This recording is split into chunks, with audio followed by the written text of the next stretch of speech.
Hai, welcome back to C Films. Bersama gue, Chandra. Di C Films, gue bakal ceritain plot dari sebuah film dan kemudian gue review berdasarkan pengalaman pribadi gue pada saat nonton film ini. Kali ini, gue bakal bahas film drakor lagi. Ya, drakor. Sumpah deh, soalnya drakor akhir-akhir ini nih mulai merambah ke cerita yang beda. Jujur, gue suka banget sama drakor satu ini. Judulnya Ekstrakurikuler. Rilis pada 29 April 2020 dengan total 10 episode. Ekstrakurikuler menampilkan Oh Ji-soo sebagai tokoh utama yang diperankan oleh Kim Dong-hee. Untuk kalian yang udah nonton Itaewon Class, pasti nggak asing nih dengan wajah yang satu ini. Karena Kim Dong-hee juga berperan dalam film Itaewon Class. Seperti biasa, buat kalian yang belum nonton film ini, siap-siap aja, karena di sini mengandung spoiler ya. Oke, kita lanjut ke plot. Seorang anak SMA yang sangat pintar dan tidak pernah mendapatkan predikat buruk di sekolahnya. Dia, Oh Ji-soo. Oh Ji-soo adalah seorang anak yatim yang hanya memiliki seorang ayah. Tapi ayahnya pun tidak tinggal bersama dia ya. Karena ayahnya sendiri itu tidak menghidupi dia. Ayahnya datang sesekali ketika ada maunya aja. Untuk mencukupi hidupnya, dia melakukan bisnis secara mandiri dan bisa dikatakan ilegal. Ji-soo menyediakan sebuah layanan keamanan untuk pekerja seks komersial. Dengan bantuan Mr. Lee, dia melaksanakan pekerjaannya ini. Mr. Lee bertugas untuk mengusir pelanggan yang tidak berbuat wajar terhadap kliennya. Ji-soo di sini menggunakan sebuah aplikasi bernama Dogo. Dengan aplikasi ini, dia tidak perlu bertemu langsung dengan kliennya, bahkan Mr. Lee sendiri. Dia hanya butuh memberikan perintah via aplikasi tersebut. Suaranya pun disamarkan melalui aplikasi ini. Suatu hari, Ji-soo berkencan dengan Bae Gyuri. Yuri digambarkan sebagai seorang wanita dari orang tua yang kaya. Dia juga cantik, akan tetapi agak sedikit tomboy ya. Karena dia sendiri kebanyakan berteman dengan lelaki.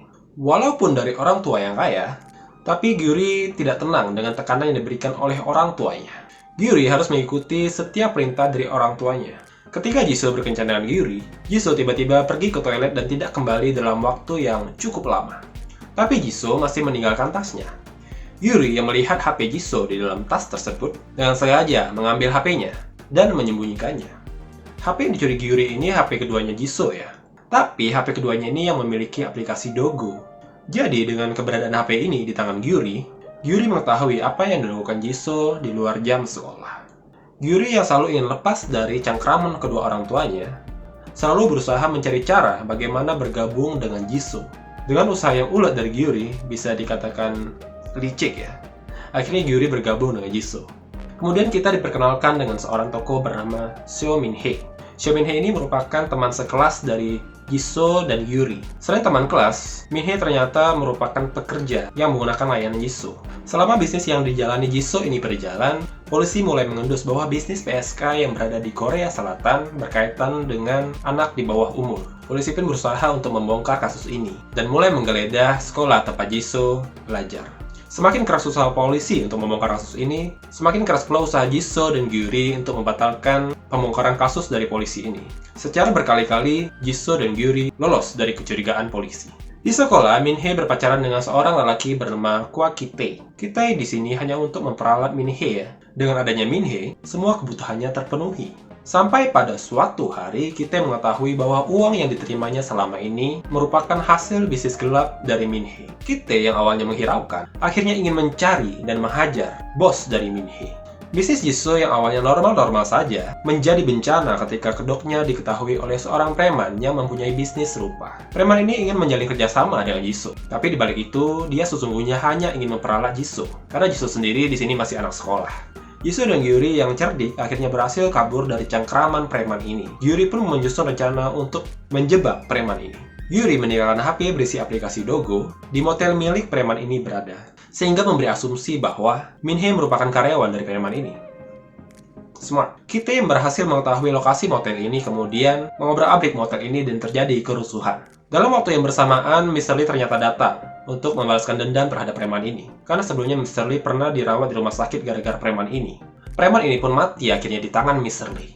Tapi sayangnya Mr. Lee juga mati ya, karena sudah penuh luka akibat bertarung dengan anak buah dari preman ini. Kita yang sudah mengobrak-abrik motel milik preman ini berada, bertemu dengan istrinya. Istri dari preman ini mengatakan bahwa bos sesungguhnya dari Min-hee adalah Ji-soo. Di waktu yang berdekatan, identitas Ji-soo akhirnya diketahui oleh Min-hee. Jisoo berusaha untuk menahan Min-hee yang ingin melaporkannya kepada polisi. Akan tetapi, akibat pertikaian yang terjadi, Min-hee tidak sengaja jatuh dari tangga. Dengan kondisi kepala Min-hee yang berdarah, Jisoo mengambil HP-nya dan meninggalkannya begitu saja. Kitae yang penuh amarah menghampiri rumah Jisoo.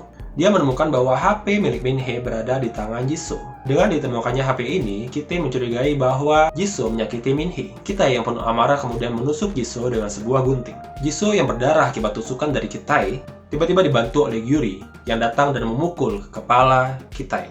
Jisoo dan Gyuri akhirnya kabur meninggalkan Kitae. Polisi yang menginvestigasi kasus Jisoo, sesampai di rumah Jisoo hanya menemukan bercak darah sampai ke anak tangga. Oke, di sini kita masuk ke review ya. Dalam film ini kita dihadirkan konsep cerita yang beda banget menurut gua. Di mana seorang tokoh yang merupakan seorang pelajar bisa berbuat sesuatu yang cukup besar di balik hal itu, yaitu perdagangan PSK ya. Ya, dengan embel-embel, dia menjual sistem pengaman untuk para PSK ini. Tapi secara langsung, dia juga menjual PSK ini sebenarnya. Tapi dengan adanya unsur tersebut dalam film ini tidak membuat ekstrakurikuler menyuguhkan adegan-adegan dewasa dalam filmnya. Menurut gua itu juga menjadi pembeda dengan film-film pada umumnya. Ketika film-film barat yang sibuk menyisipkan adegan-adegan dewasa dalam setiap filmnya, walaupun nggak ada kaitannya sebenarnya. Film ini tetap keren, walaupun nggak ada adegan-adegan tersebut. Applause tuh ekstrakurikuler. Terus, ekstrakurikuler ini menyuguhkan cerita yang alurnya itu terus memuncak ya. Di setiap episode kita selalu dihadirkan cliffhanger yang membuat kita itu selalu penasaran. Pokoknya pengen lanjut terus sampai akhir episodenya ya.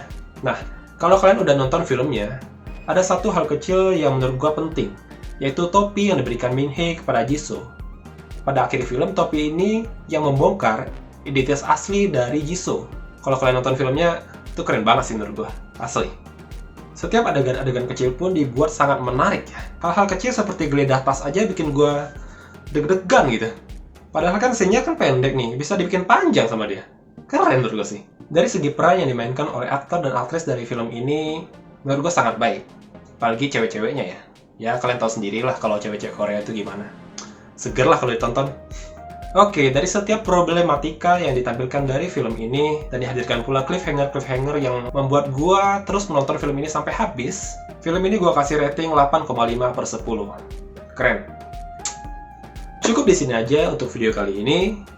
Dukung terus channel ini dengan cara subscribe, like aja kalau suka, di-share aja kalau nggak suka, terus kasih komen kenapa kalian suka atau nggak suka sama video ini. Biar gue bisa bikin konten-konten yang lebih baik lagi untuk kedepannya. So, sampai di sini aja.